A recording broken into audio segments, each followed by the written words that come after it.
Hey, what is going on, people? What is going on? We are back in business. Back in business, definitely. This again, of course, this is Samar, your host. As a host, I don't know what to call it when you're actually the person that runs the podcast. Your podcaster? It's the host, bro. You the host. Go old school. This is the host with the most. Now, what's going on, though, everybody? It's been a while. We had been a lot of stuff going on. Anybody that follows me on Twitter kind of knows what's been going on. If you don't follow me, but you somehow hear this, you probably should be following me. You know, Right. probably should be, but whatever. Go ahead and follow. Like, what are you doing? You should be, but if you don't want, it's cool. Whatever. You don't have to. It's fine. But you should be. Not cool, bro. Don't listen to the pod and not follow. You can listen to the pod and not follow. That's fine. That's however you get this pod. If you subscribe to Wilson, anything with Wilson or whatever, my mind on sports, fine. Cool. You don't have to follow me. Do listen to the pod though, please. But yeah, this is the No Name Pod. I'm probably gonna name the pod now because that was like last year's thing. Not naming stuff. I don't know what episode this is. I don't care. I'm just happy that we're back doing this. I got my man Mike here with me. What up? What up? We're gonna jump right into this thing, Mike. This episode, we're not really. It's March. These storylines in basketball, nobody really cares about them. They're not intriguing. The race in the West and the East isn't really intriguing to me. Both conferences aren't. They're both like you got Warriors and Golden State. You got the Warriors and the Rockets. After that, like, who really cares? So yeah, we're not going to talk about any of those corny storylines, Mike. I'm good with it. I want to ask you something that kind of frustrates me on Twitter because I feel like a lot of people don't realize exactly what's going on in the NBA. It's spilling over to other genres, other parts of basketball, college, high school, AAU circuits, all that.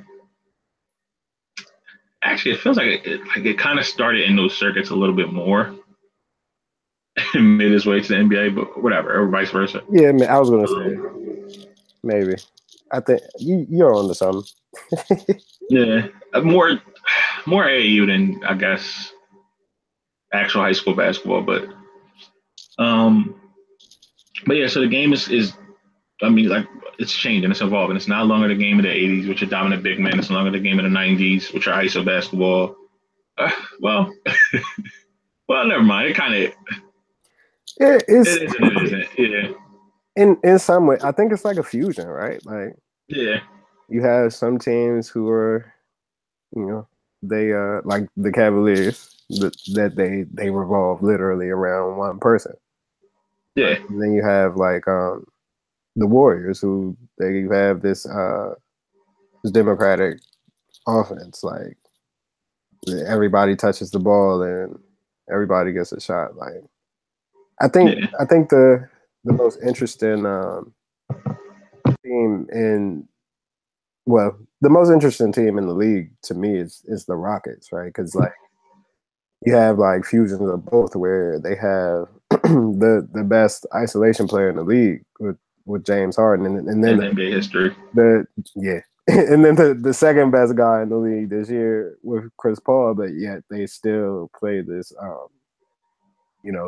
this style of where they're having incredible spacing, and they don't necessarily play with too much pace because they do have these two great isolation players, but like they'll kill you with pick and rolls and moving the ball. Like it's kind of wild, like the way they've been able to make things work. It fits. It fits what this NBA is, I feel like, because it takes advantage of your two best players' best skills, right? But it also blends in enough to make sure that your other guys are still involved, which is something I don't know if we would have did that 5 years ago. Right. Mm-hmm. And you have to credit D'Antoni for that, I feel like, because he could have easily stay with, pushing the pace and doing the things that he used to do.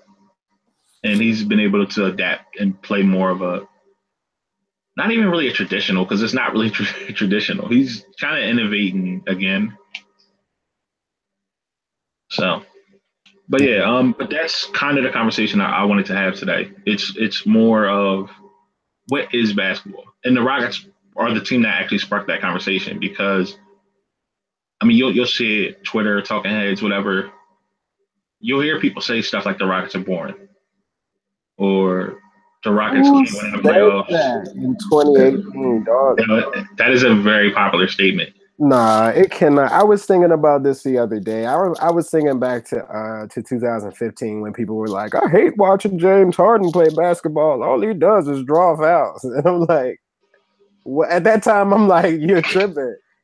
And I don't know. I hadn't seen people still saying that, so I'm really surprised. There's some people that still say the Rockets are boring. And then you also hear people say the Rockets can't win in the playoffs with this style of play, which they're gonna dust people. Yeah, like, but that, I mean, it brings me to feel like a lot of people don't understand how the NBA is played today, and just how the game has changed so much, just off of what we've seen 5 years ago, just in the last 5 years, from what basketball was 5 years ago to what it is today. And that's kind of where I want to start this conversation at. I know that's kind of a broad thing, but like, do you have any thoughts on where it was 5 years ago to where it is today? And I just don't. I think trying to pinpoint like where exactly the game changed is hard, because like, I mean, you think 5 years ago, that was 2013, right? Like, is it hard though? 5, 6. I mean, yeah, because like you have obviously, like, you have the LeBron, right? Eric Spoelstra is saying that that is where I feel like it started. That positionality is dead, right? Like that's not a thing anymore. But at the same time, like, you can go back to 2000, 2005, 2006, 2007, 2008, those Suns years, right? Where you have Steve Nash running around in circles, dribbling around fools, and dishing to Amari and Sean Marion and Boris Diaw. Like, Boris Diaw was really, people don't know, like, he came into the league as a point guard and ended up playing, becoming a power forward, and was still playing like essentially Kyle Anderson's role in San Antonio now for those Suns, right? And like, it was you can look back to that, or you can even go back to like some of those Larry Bird Celtics teams where like it wasn't, like, positionality was definitely a thing at that point, but I think you had players who kind of transcended that with with Larry Bird, right? Like, he could score, he could shoot, he could pass the ball, he could rebound. Same with Magic Johnson, honestly. Yeah. Like, you had those dudes doing all that. And then, I mean, you could trace it back a little even further with, like, you got Rick Barry, who was kind of your first of that style. Or even a little further, like Jerry West was somebody who also he could rebound, he could shoot, he could pass, he could do pretty much everything on the court. Mm-hmm. But when I mean how much it, like, when I say like just the last 5 years and I credit to the Heat, I just mean in the strength that if this, you take the Suns out of it, because yeah, I get what you're saying, and I do agree with you that they changed a lot in the NBA, but the NBA is also it's a copycat league to the point where if you're the team that wins the championship, now that's, that's where that big explosion comes from. I'm not saying that teams weren't trying to emulate a lot of what D'Antoni was doing with those 7 seconds or less Suns, and even that last year. It wasn't even him. It was Gentry that last year when they played the Lakers. Yeah. Mm-hmm. And they were less of they weren't really an actual 7 seconds or less team. It was more of They still played with some pace, but it was more of it would kind of resemble a lot of what actually goes on today too. But even still, like I feel like the Heat have a little bit more credit only because they won that championship. And once you win that championship, teams tend to copy what the champions do. That's totally fair. Or at least they try to. Nobody can really copy what that Heat team did because they had LeBron, but there's only one of those ever. So. Are we sure? Are we sure Ben Simmons is not? Let's not do that. Let me stop. I don't want people to tell me Ben can't shoot and then I have a whole argument. But that's later on. We'll talk later about shooting. But yeah, that whole just the transformation of the league. Sorry. So okay, so we have those Heat teams, right? And you have like at that point, right, you had Spoelstra saying, all right, we are going to put Bron at the 4, let him guard the 3 on defense, and put Bosh at the 5. Right. And I feel like Bosh was did you get a chance to watch any of the Sloan conference this year? I have not yet. I'm going to. I just haven't had the time. So I took a few minutes because I didn't get to watch much of it, but I took some time and watched a panel with who was on it? Zach Lowe, Daryl Morey, Jalen Rose, and Nick Wright from Fox Sports.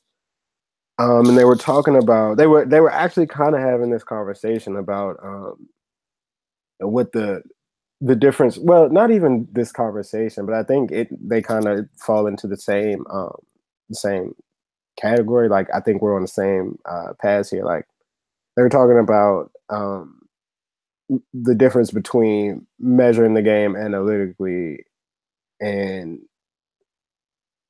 knowing the game and watching the game and being able to measure it that way and how to combine those two things, right? And one of the things that that Daryl Morey was talking about in particular, it was funny because Chris Bosh was actually sitting right there in the audience, and Morey, one of the points that he made was that when in 2014 when the Heat broke up, right? You remember that the Rockets really pushed hard to try to get Chris Bosh on their team with James Harden and Dwight Howard. And Morey said the reason for that was because they knew that that the like Bosh was a really unique player, right? Like he never, as a member of the Heat, he never had huge numbers, right? Like I don't think he scored more than 19 to 20 points a game when in those LeBron years, right? He was always the third wheel. But Morey said he knew like he played maybe the most important role on that team as the linchpin for their defense, right? Because like he was kind of the he was like a white blood cell, basically, right? Like he could run at any problem and get it out of there, right? He could go and guard a point guard for a few seconds, run back to the rim, and defend a shot at the rim, right? And like he was nimble enough to do that, and also strong enough to hold bigger defenders off. And that's kind of where I really see that. That's a really long roundabout way of me saying like that's kind of where I really see the evolution of the game really starting, right? Like that if we are going to go with the Heat, which I think is correct, like I think it honestly, like a lot of people will look at the offensive end of things and say like, oh, there's more shooting now. There's more skilled players on offense, but I personally think that the biggest difference, especially for the best teams, is that they have these nimble defenders who who know how to guard the perimeter and also guard the rim, and in turn they end up knowing how to. Those are also players who know how to play the perimeter on offense, and that warped the game. Like that was it for me. Yeah, yeah. That more than I mean, I agree with you 100%. More than anything, the biggest difference between a couple of years ago and today is, it's the bigs. like, Mm-hmm. like shooting is shooting is shooting. Shooting is always there's always been shooting in the league. I mean, now it's teams are shooting more threes than ever. Bigs are shooting threes. Blah blah blah. Whatever. But you have now to be a big in this league now, you have to be able to move your feet. Yeah. And if you can't move your feet, I don't know if there's much. I don't know if there's a lane for you today. I mean, I guess there. I mean, you have your teams that have guys that can't. Denver, I don't know how much Joker can. I don't think he's. I struggle with him a lot too. I do too. That's why I'm like, because he can't move his feet well. I don't think he'll ever be that guy that can do that. But he's so good on offense that it's like, right. How much of that? It's like having like Kyrie Irving as a big man, right? Like not in the sense that like he scores a lot of points and is like a walk-in bucket, but like you can get him to the point where he's functional enough on defense. Yeah. That like if he can be at that level, that below average or average level on any given game, like you will take that because his offense, what he does for their offense is so great. Yeah, like it's to the point where like you can scheme around him defensively to not so much hide him, because I don't even think you can hide players anymore. Well, you especially can't hide big man. But you can help. You know what I mean? Like you can kind of scheme to help players or help hide their deficiencies defensively. Yeah, I honestly wonder, and this might be a little bit too granular, but I honestly wonder, like with Denver, what that looks like for Jokic, because I mean they still suck on defense. I know, yeah. Because and it's like they got Paul Millsap to try to cover that up, but Paul Millsap's not the dude to do that. Like, yeah, like you would need like a locked in Anthony Davis or like I mean like just Tyson Chandler, or something like that. Well, I was saying him because No, I get where you're going. Let's cover everything on Earth, so right. Kind of like if you can lock him in, it's like, all right, well, that clears up everything else. We can go home. But no, but yeah, like that's the biggest change though. It's your bigs more than any other part of the rise of the point guard. Sure, whatever you want to say point guards are more skilled now than they were then. I will agree 100% with you. But more than anything, it's just the shift in your big men. Big men that were dominant 20 years ago may or may not be able to play in this league now. Yeah, like a lot of them, and a lot of people are going to take what you just said as a knock on. I don't care, big man. But like the thing is, like you gotta the big men today, like they had the opportunity to prepare for what the league is now, right? Like, yeah, they were coached to do that, And it's just different. Like that's another thing. Like you were just saying, man. Like I honestly don't know if we were recording at that point, but like the AAU system, dude, like high school ball, like this is it's different. Yeah, it's different. Basketball in high school is a year-round thing now. Mm-hmm. I played high school basketball a little over 10 years ago now. Right? Mm-hmm. I was good. I was just like really, really good. Humble brag. A kid today that's really, really good is 2 to 3 times more skilled than me. It's just the evolution of the game. I didn't get it. Like there was no year-round basketball. You can legit play year-round today. Right. I mean, they encourage that. Yeah. Kids are making a decision, and 8th grade if they're going to do basketball or football.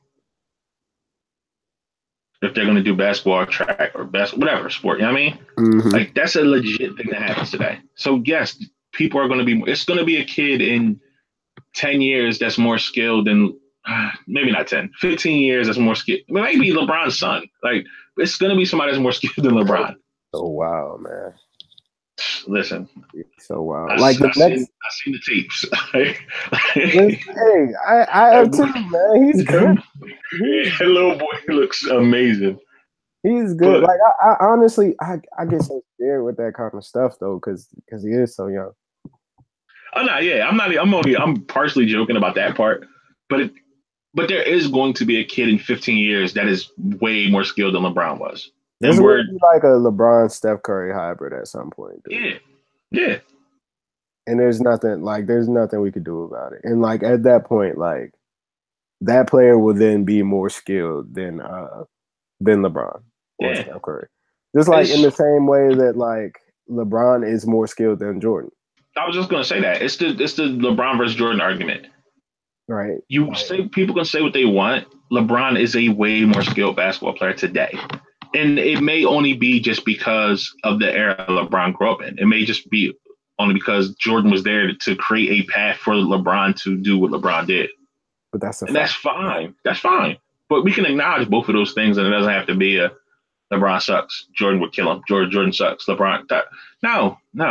Right. It's not that. Same way that before Jordan it was David Thompson. The same way before David Thompson it was Elgin Baylor. Everybody creates a path for everybody else. It's fine. Exactly. And that's not to say that, like, you know, whoever you think is the greatest player of all time, it's not the greatest player of all time. Like, instead of comparing the players' skills, like, you have to compare their career arcs. Yeah. In my opinion. And even then, like, it's skewed because, like, you could look at going back to the LeBron and Jordan example. Like, Jordan's East was weaker than the East of 2 years ago, right? Like, it's much weaker than LeBron's East, but he was eating it alive every year. And you know, that is what it is. And you can say like you play who you play, but the same like these are facts, right? Like and a lot of the same goes for a lot of Magic Johnson's Lakers too. Like there wasn't a lot of competition. Yeah, you know. Good. I was gonna say every one of these great, like these all-time great teams, almost every one of them is circumstance. Every last one of them got caught lucky breaks. Every last one of these great dynasty, even like these Warriors, caught breaks. Yeah, for sure. They had amazing health. Amazing health. The fact that none of their best three players, before KD got there, none of their best three players got seriously injured.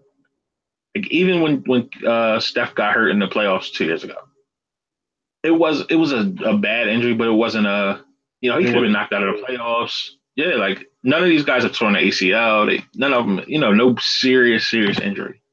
Like imagine what the Thunder could have been, dude. Like, yeah, we might not even care about the Warriors if Kevin Durant, if Russell Westbrook don't tear his meniscus, if Kevin Durant doesn't break his foot, like, it's all circumstantial, all of it.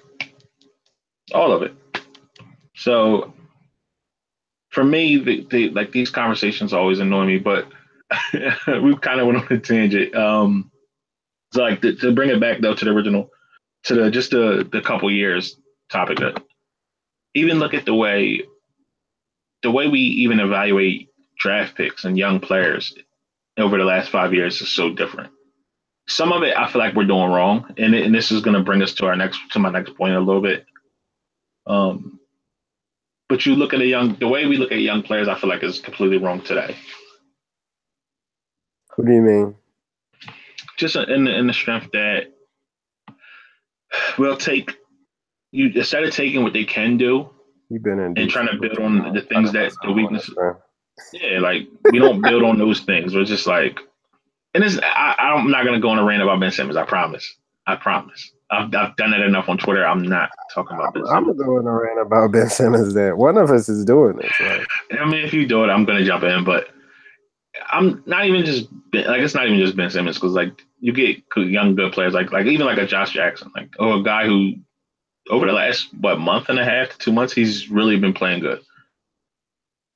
But coming out of college, it was what he couldn't do. Instead of looking at the things that he could do and looking at the things that he could improve on, Right. I just, if there's something structurally wrong, that's something completely different. And like, if you want to, even like, to bring it to Ben, if you want to bring up the conversation and say, hey, I think he's shooting with the wrong hand, fine. That's something that may be structurally wrong, but that's something that can also be changed. We don't look at it like you brought up a really good point before the podcast, and I'm not going to steal your point, so I'm going to let you bring up your point. I don't remember what my point was, so please. It was about what player was that? Portland.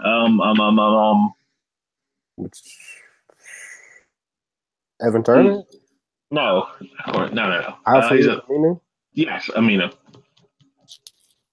About him being a guy who could defend but couldn't shoot. Now he's a decent shooter. Oh no! See, I brought up Mbah, but okay, I mean, it's pretty much the same thing though. Like you could say this: Aminu wasn't a shooter, right? Like New Orleans drafted him. He probably was on the path to be, a wing defending three. Now is playing kind of a hybrid spot in Portland as a wing defender or a small ball four who can shoot and defend. But it took him years to get to that point, and it also took him bouncing from team to team to get there, right? And that's another thing that I think we kind of lose sight of is just the patience that is required, right? Because like you have okay, let me pull him up. Okay, so he started his career in LA with the Clippers, right? Which I totally forgot because it was so long ago in 2010. Went to New Orleans, got traded to New Orleans in that in the Chris Paul deal, right? And plays there, doesn't do much. Goes to Dallas, also doesn't do much. Only starts 3 games that year. And then Portland gives him all this money, right? And people are like, yo, what are y'all doing? Because to that point, I think he only shot, let me see, let me pull it. Okay, he only shot 28% from 3, 43% from the field to that point. And then Portland comes along and gives him this long-term money, right?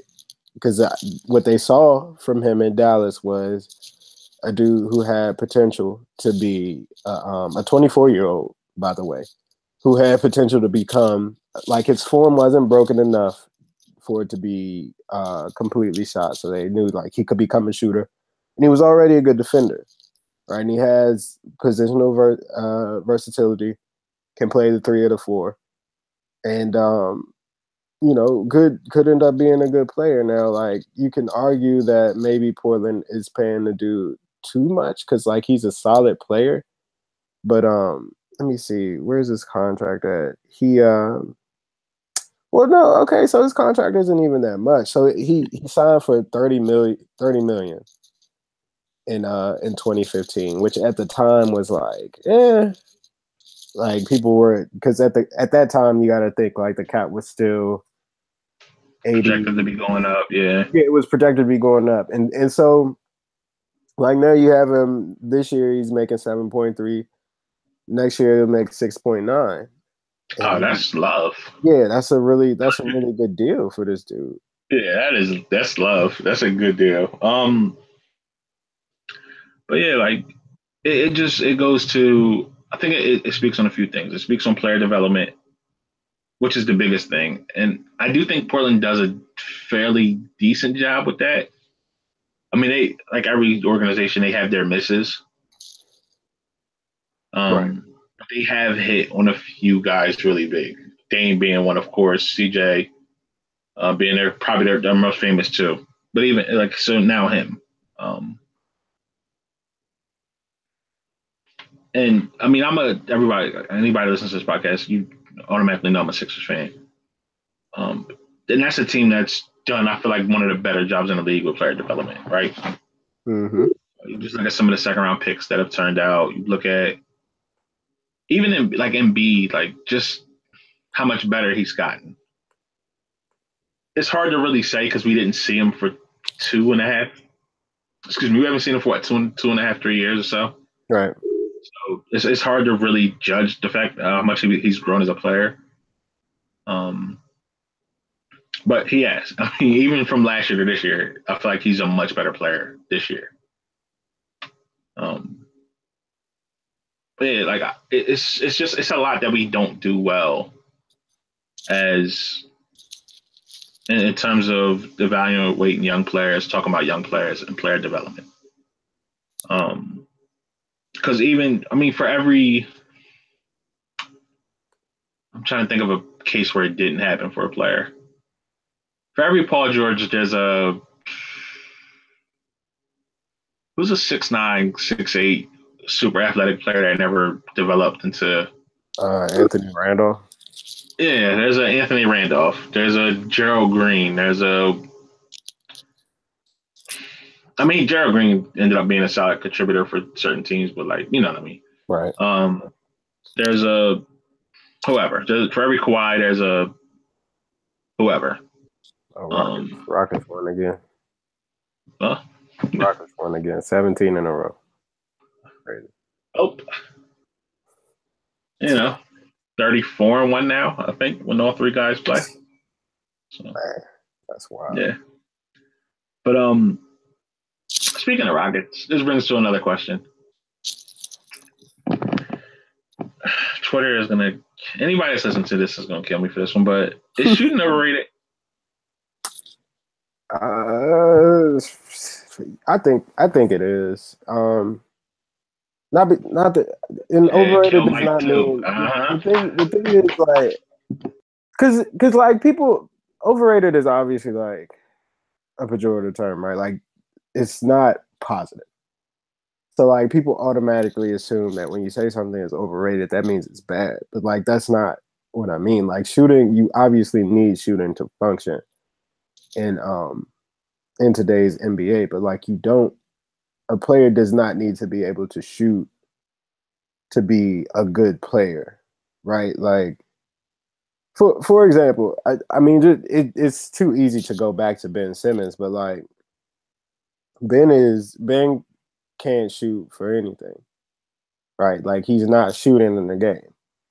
Like we see him we see him hitting practice shots, but those aren't game shots, and teams aren't going to guard him like he can shoot. But at the same time, Ben is 6'10", so if you play off him, he's going to run by you. You play you play up on him, you probably have a better chance of defending him just because at that point, like you're not allowing him to see the entire floor and you're forcing him to make a play. Like you can at least dictate where he's going defensively and where his next play is going to be. Like it makes him more predictable, right? But like he's such a dangerous player despite not being able to shoot the ball because he's still able to dribble the ball. He's an elite ball handler, can pass the ball really well, can rebound the ball really well, scores inside the paint, right? Like you don't have to be he doesn't need a jump shot to function. Same thing goes for Giannis Antetokounmpo. Like he's too tall. Dude, like you can't keep him out of the paint. You're not going to be able to.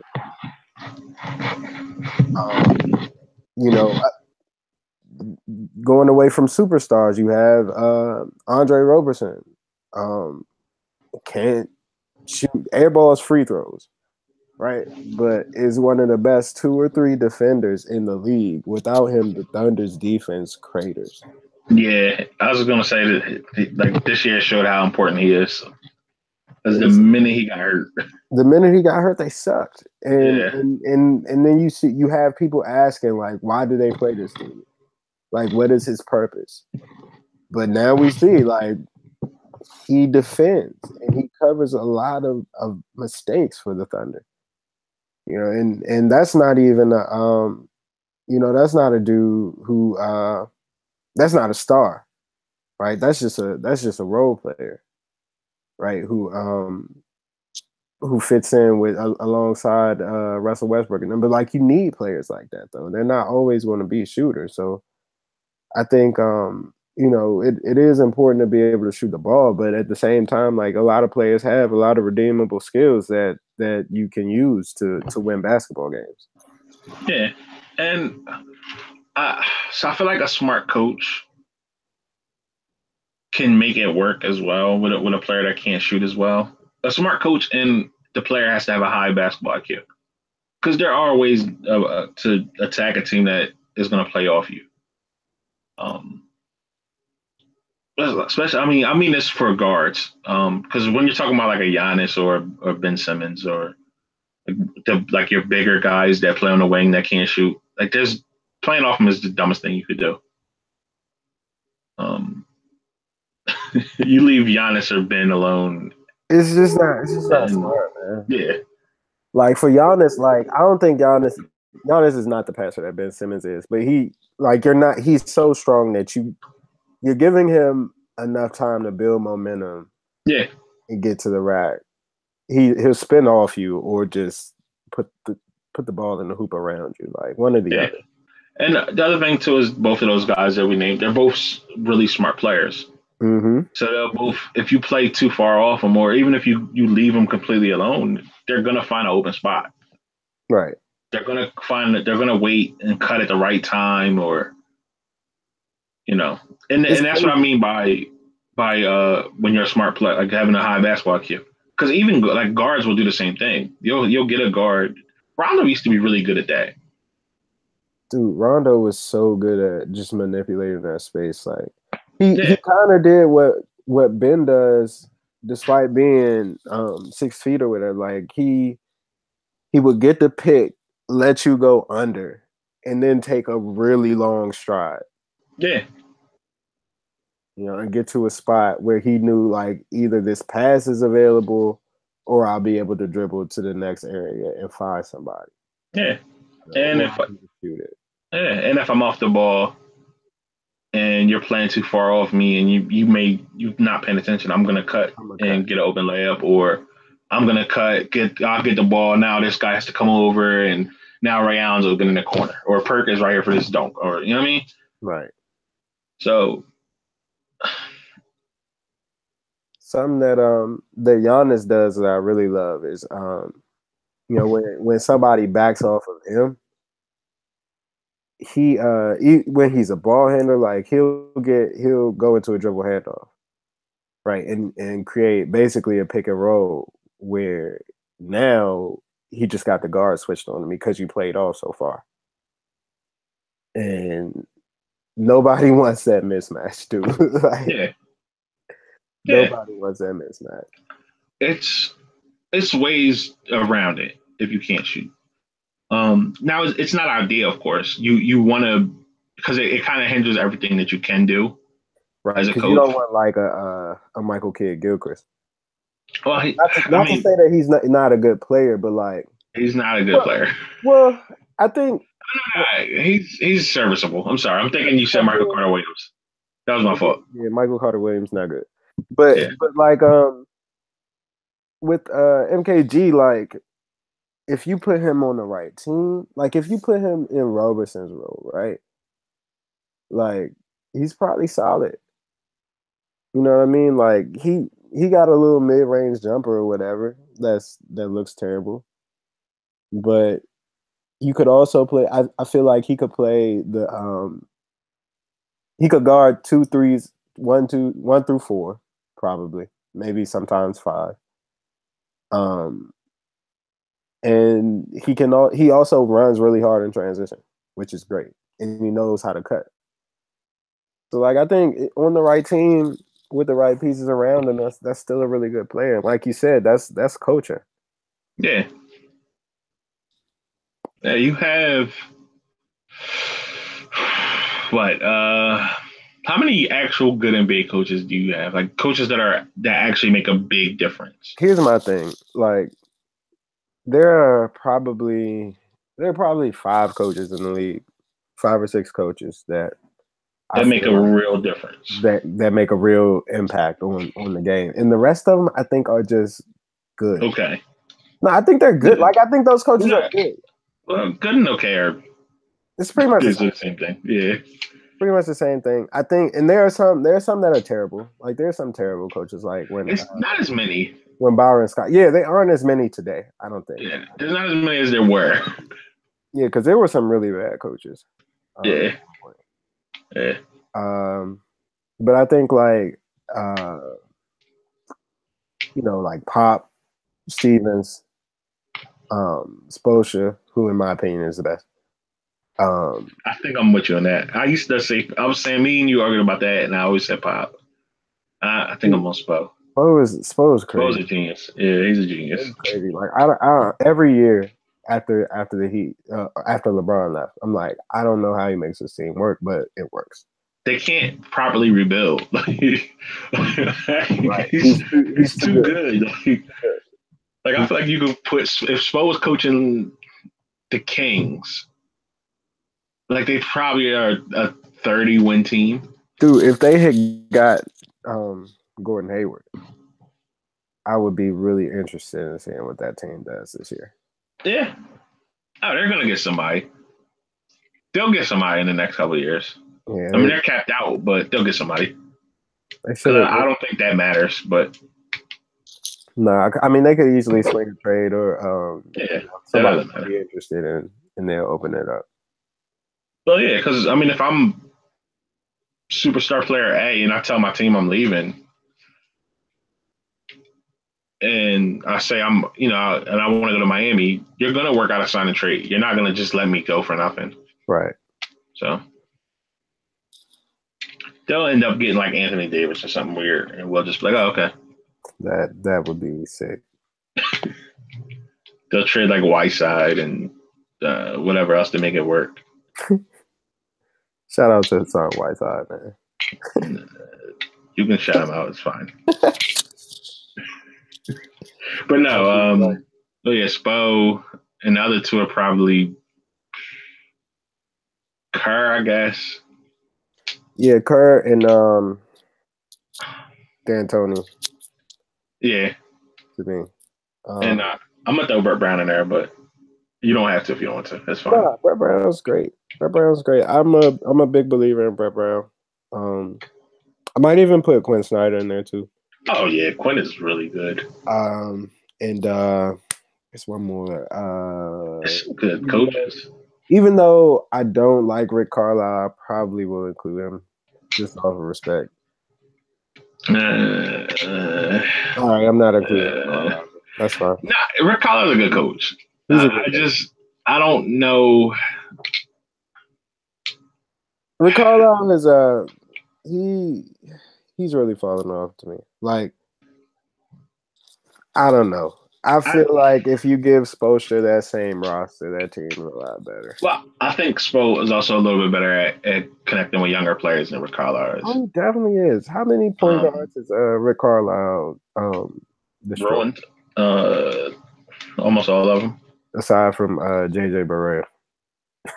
That's the thing. Like, if you give Rick Carlisle a veteran team, he'll get the most out of them, right? Yeah. If you give him a young team, and you're not moving them. Yeah. So, yeah, and he's on a rebuilding team, so that feels like a good place for him, I guess. But yeah, that kind of, that conversation that pretty much put everything in perspective for that conversation. There was one more conversation I wanted to have with you. This one is kind of a tricky one.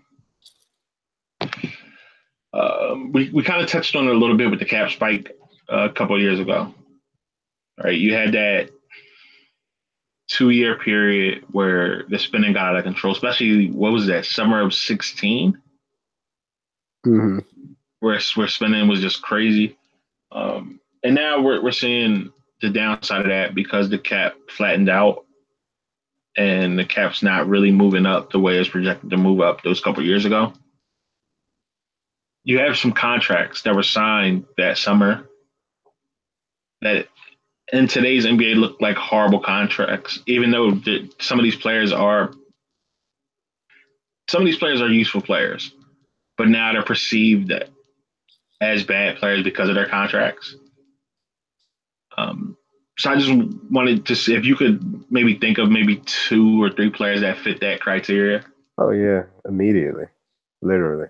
Just Yamahimi, Evan Turner. Let me see. Let me go through some rosters. Let me try to remember some deals.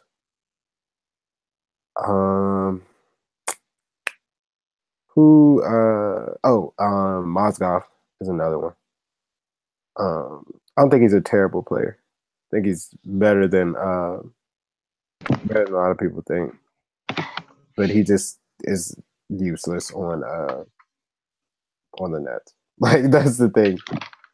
Yeah.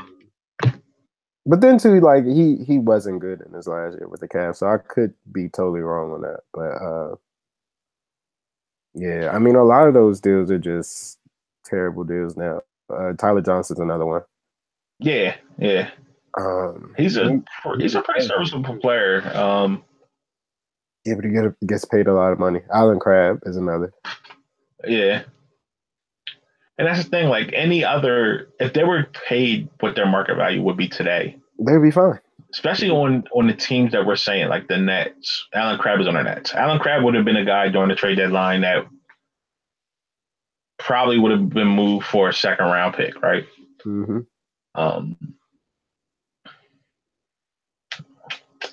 I don't know about Mozgov because, like you said, I mean, he was bad in that last year in Cleveland. Yeah, that's totally fair.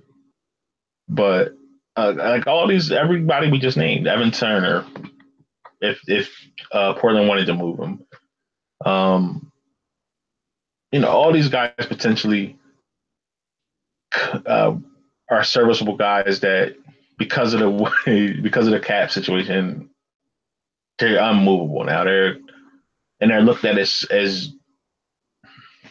bad players for taking money, basically. Right, that's what you're supposed to do. Yeah, like it's like the dumb. Like if you were, let's say you're just an average employee and your job just came to you and was like, "Hey, I want to give you $5 more per hour or $10 more per hour. We're gonna pay you executive money." You're not gonna be like, "Nah, I don't deserve that money. I'm good." Right. You're gonna take that money. You're gonna take it and be happy while still being an average employee. Right. It's not your fault the company was stupid. And so it's not these players' faults that the league was stupid. Too eager. The league was stupid that summer. Yeah, Let's be honest. The league was stupid. The Players Association kind of messed it up a little bit. The owners kind of messed it up a lot. Like, but you can never blame the player for getting paid. Yeah, that's not. I mean, that would be ridiculous. Like, anybody blaming the player need to look themselves in the mirror. Honestly, like, there's no way that you could blame. You can't blame somebody for choosing a better livelihood. Yeah. Oh yeah. I mean, that was a quick one though, because like that one's just self-explanatory. Before I let you go, I need like I don't want to say a prediction because I hate predictions, but like just something that you think is going to happen this last 3 months of the NBA season, or it could even be like draft related. I don't care what it is. Just give me something. Who's the best player? Who do you think is the best player in the draft? I don't care what it is. Yo, so you probably have thoughts on this. Well, maybe not because the Sixers are good again. But DeAndre Ayton though, like, he's great. He might be a great player. Oh no, he's like going to be one of the best players in the league in like 5 years. Don't get me wrong. Like I'm still out here riding for Trae Young, but he's not the number one pick no more. Like Trey might not be a top 10 pick right now, bro. Trey is out here still. Don't let No, a I'm few not saying he shouldn't be. don't let a few games. No, hold on. I'm not saying he shouldn't be. I'm not saying he shouldn't be. Nah, that's a fact though. But you read stuff and you hear anonymous GMs say this, that, and the third. Teams are really scared of Trae Young. I mean, they were scared of Steph too, man. Like, yeah. I mean, I understand being scared of Steph. Steph was the first of his kind. Like that was something completely different. Like I kind of get being scared of Trae a little bit, but I also feel like a good team is going to luck up. And when I say a good team, I just mean organization wise, not like an actual good team. He just got to be in the right place. Yeah, he'll go to a smart organization, and in 3 years, this will be stupid. Yeah. This whole conversation going on today would be stupid. Or he could just be terrible. You know, either way, I'm out here riding. Like I'm on the ship. Nah, he's not Jameer. Not Jameer. Jimmer. If the ship sank, I'm going down with it. He's not Jimmer, bro. I don't think he'll ever be terrible. Nah, man. Jimmer was awful. That's what I'm saying. Like, I don't think he'll ever be terrible. Like, his ceiling might be 6 man. Like, you know what I mean? Like, his ceiling might be like a Lou Williams type player. Which, if that's the case, that's fine. Buddy Hield, honestly, who has been pretty good. Yeah. But that's what I'm saying. Like, his expectations just might be too, like, he might not be Steph. He might be, like you said, like Buddy Hield. He might be a ninth man off the bench for a contender, like a smart player off the bench, or you know what I mean, like a spark plug type player off the bench or something for somebody. Sure. I don't think I just don't think his floor is non-NBA player. You know what I'm saying? Definitely not. Like he's an NBA player. But yeah, Ayton, that dude was good, man. Just looking at him, like he already has the Dwight Howard body type. Yeah, but it's also bigger than Dwight Howard and can also shoot. Somebody said he looks like young David Robinson. That's good. And I went and looked at young David Robinson. Mind you, young David Robinson was 22 because he did the Air Force thing. Like rookie year, David Robinson was already like 22, 23. Ayton is 19. So I'm with you though. I think Ayton is going. I legit think he'll be one of the best players in the league in 5 years. Yeah, he got it, man. I don't know who's going to draft him. I'm hoping he goes to like the Suns or something. He'll end up going there. It'll be somebody stupid. Watch. It's going to be a bad team with a dumb organization. Tired of the Celtics. Nah, I don't think the Lakers aren't bad enough to get the number one pick. I'm so glad that they traded for Isaiah Thomas. That is actually hilarious to me that Isaiah Thomas is single-handedly ruining the Lakers pick for them. Yeah, that makes me happy because if the Lakers pick conveys this year, the Sixers get the Suns pick. I mean the Kings pick next year. So, go IT. My thing that I'm going to say in this whatever second half of the season, we're going to call it. I'm going to be a homer. I can't wait to see the Sixers in the playoffs. Where are they right now? They're 6th seed. Yeah, y'all are they're making it, dude. Yeah, no, that's what I'm saying. I can't wait to see them in the playoffs. I may have to go to a playoff game. No, you definitely have to go to one. They'll probably they should end up playing the Wizards for real, and then I'll have to hate on you, whatever. Oh, that'd be funny. That'd be fun to take the Wizards out in the first round.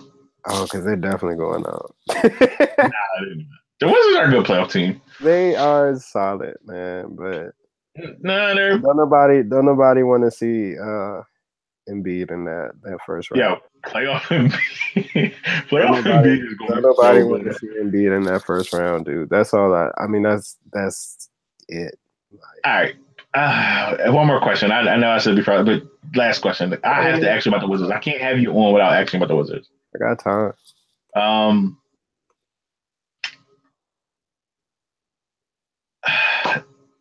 what when John Wall comes back, right? Mm. What does John have to do? What does John have to change to continue? I know that the momentum they don't have it anymore. They've lost a couple of games, and guys aren't making the same shots they were making when John first got hurt, which happens with every freaking team. Every time the superstar goes down, the players step up for a little bit, and then the reality of we don't have that player that makes everything easy for us hits in. But what does John have to do to what adjustments does he have to make? He just has to move without the ball, dude. Like that's literally it. And it sounds so simple. It's such an easy thing to do, but like He's been playing this way his whole life, so he's been it's not easy. he's been playing that way his whole life, and it honestly comes from being a walking assist. Like John is so good with the ball, like his gravity. It takes more than one player to guard him. It takes sometimes three players to guard him effectively, right? Because like you'll get him on a pick and roll, and he'll go toward the paint and will literally just blow by your defense. So like you need a defender at the rim, you need a defender defending the roll man, and then with him you still got to worry about the skip pass in the other corner. So like that player that's guarding the wing or whatever they have to slide down and make sure that corner's covered. So like Don is he is an assist machine, but at the same time, like the thing that has made Satoransky so effective in his role and really made the Wizards, you know, made their success sustainable without Wall is that he's been able he cuts as soon as he makes a pass, right? Like he finds an empty space on the floor and goes into it. And if he doesn't find one, he patiently waits to find one and dives into it. Right? He gets putbacks, offensive rebounds. He makes himself available to the ball when a player is posting up and they literally have nothing under the basket, right? And then he comes out of nowhere and kind of saves the day. So Wall don't have to do that all the time. I don't think like you don't have to play that way all the time because I understand like it can be strenuous on your knees and this is his second knee surgery in his career and third knee injury, so which is that's a whole nother thing. Yeah. But he just has to kind of move without the ball and make himself available. And I think honestly, like even if he doesn't do it all the time, like as long as John Wall is healthy, the Wizards are going to be a really good team and a difficult team to guard. We saw it last year. Like they were good last year. Going into the playoffs, if he's healthy, this is gonna sound crazy, I think. Oh, don't wild out. Listen, man. I think they have like maybe the second or third best shot to win the East. I don't think that's a crazy statement, though. I don't think so either. I mean, you think about it, they beat the Raptors twice this year. They beat the Wizards with they beat the Wizards. They beat the Celtics with Wall on a bad knee. They were pretty dominant in that first game. They almost beat them that second game. And I also think that the Celtics have kind of played over their head all season long. That's kind of what they've done the last couple of years. But like, I feel like that's especially so this year though, because like this year in particular, it's been weird because of all the comebacks that they've had. Like, I don't think as a team, as a genuinely great team, like I think they're a really good team, but I don't think that as a great team you should be falling down by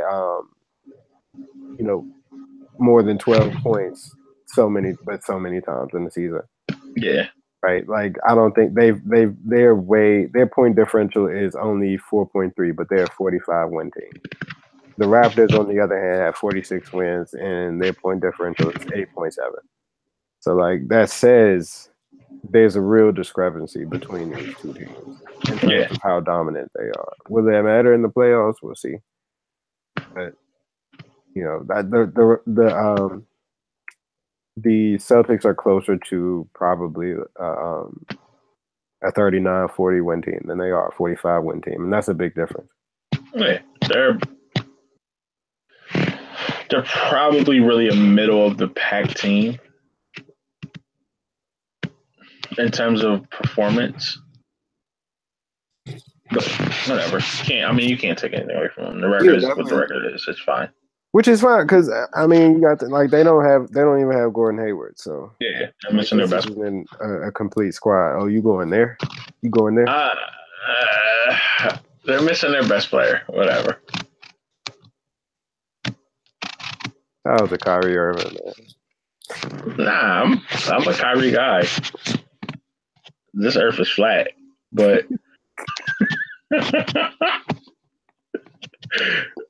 on that note, though, that's where we're going to end it, though, on Flat Earth. I don't want to get into the whole conspiracy. I don't want to get too deep for everybody. Oh, breaking news, the Raptors clinched tonight. There you go. Shout out to the Raptors. Watch the Wizards fall to the HC and beat the Raptors in the first round. Yeah. But yeah, Mike, you got anything you need to plug?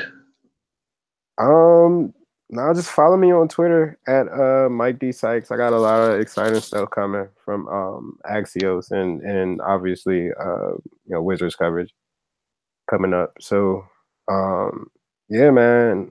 Hopefully we get some good stuff done. Definitely. Thank you for coming on, bro. Sure. Follow me on Twitter, SGains15. SGains31. Follow me on Twitter, SGains31. Sorry. Anybody in the DC area looking for a photographer, hit me up as well. Also follow me on Instagram, SGains15. Follow My Mind on Sports at My Mind on Sports on Twitter. Go to the site. Holla at my man Wilson. Holla at my man Eddie. Holla at everybody on the site. I would say their Twitters, but whatever. You'll find everybody on My Mind on Sports. All right, people, we out.